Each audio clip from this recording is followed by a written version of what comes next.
নির্বাচনের আগে প্রস্তুতি খতিয়ে দেখতে রবিবার বারুইপুর থানা এলেন ডিআইজি প্রেসিডেন্সি রেঞ্জ কঙ্কর প্রসাদ বারুই। বারুইপুর থানায় তাকে স্বাগত জানান বারুইপুর থানার আইসি অর্ধেন্দু শেখর দে সরকার সহ অন্য আধিকারিকেরা। ডিআইজির সঙ্গে ছিলেন বারুইপুর পুলিশ জেলা সুপার শুভেন্দ্র কুমারও। নির্বাচনের আগে এই দিন থানার আধিকারিকদের সঙ্গে কথা বলেন ডিআইজি এবং পুলিশ সুপার। নির্বাচনের প্রস্তুতি নিয়ে প্রয়োজনীয় নির্দেশ দেওয়া হয় আধিকারিকদের। ডিআইজি বলেন, ভয়মুক্ত পরিবেশে সুষ্ঠু ও শান্তিপূর্ণভাবে নির্বাচন করতে পুলিশ প্রশাসন বদ্ধপরিকর। পুলিশ সুপার জানান, ইতিমধ্যেই পুলিশ জেলা এলাকায় 13 কোম্পানির কেন্দ্রীয় বাহিনী চলে এসেছে। এলাকায় রুট মার্চও হয়েছে। শান্তিপূর্ণ নির্বাচনের আশ্বাস দেন তিনি। পুলিশ সুপার জানান, ইতিমধ্যেই পুলিশ জেলা এলাকায় 13 কোম্পানি কেন্দ্রীয় বাহিনী চলে এসেছে। এলাকায় রুট মার্চও হয়েছে। শান্তিপূর্ণ নির্বাচনের আশ্বাস দেন তিনি। অ্যাকচুয়ালি যেটা আছে, ইলেকশন ডিক্লেয়ার হয়ে গেছে। আমরা ইলেকশন প্রিপারেডনেস কতটা কি আছে অ্যাভেলেবেলে প্রত্যেকটা আমরা ভেরিফিকেশন করছি, চেক করছি এবং প্রত্যেক অফিসারকে আমরা অ্যাওয়ার করছি রিগার্ডিং ইলেকশন, কি করণীয়, কি করতে হবে, কি প্রিপারেশন নিতে হবে, সেইগুলোর একটা অ্যাওয়ারনেস।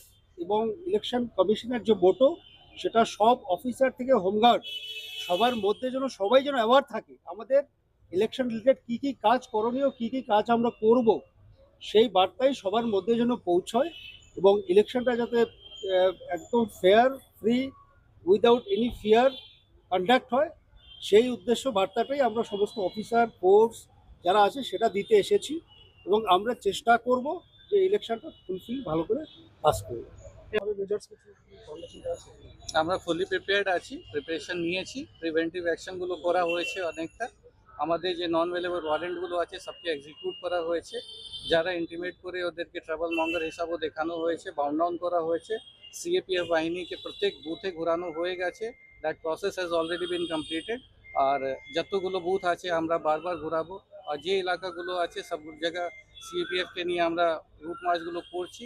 আর আমি আশা করছি এভাবেই আমরা ভায়োলেন্স ফ্রি ইলেকশন করব।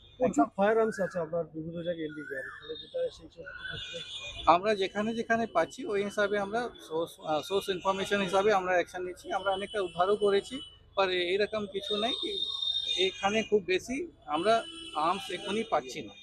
আর আমাদের টোটাল 13টা কোম্পানি এসেছে, ওরা 13টা থানাতেই ওদেরকে স্টেশন করা। আমাদের টোটাল 20 আর্মস অ্যাক্ট কেসেস হয়েছে আর 20টা আর্ম আর 20টা অ্যামিনেশন আমরা সিজ করেছি। ধারাবাহিকভাবে কি নাকা চেকিং চলবে নাকি নির্দিষ্ট তথ্যের ভিত্তিতে কোথাও কোথাও নাকা চেকিং করা হবে? আমরা সারপ্রাইজ নাকা চেকিংও করব, আমাদের স্ট্যাটিক পয়েন্টও থাকবে। ওটা আমাদের উপরে ডিপেন্ড করবে কি আমরা কোথায় ভাবছি কি কীভাবে আমাদের করা উচিত, কীভাবে আমরা বেশি করে। আপনারা জানেন 2 দিন আগে भी বারুইপুর যে এসএসটি পয়েন্ট ছিল ওখানে 8 লাখ টাকা উদ্ধার করা হয়েছে। তো সিজারও চলছে, আমাদের প্রসেসগুলো চলছে। বোমও উত্তোলন হয়েছিল, বারবার বোমও জানুয়ারি মাসে একটা হয়েছিল, আমরা সেই হিসাবে অ্যাকশন নিচ্ছি।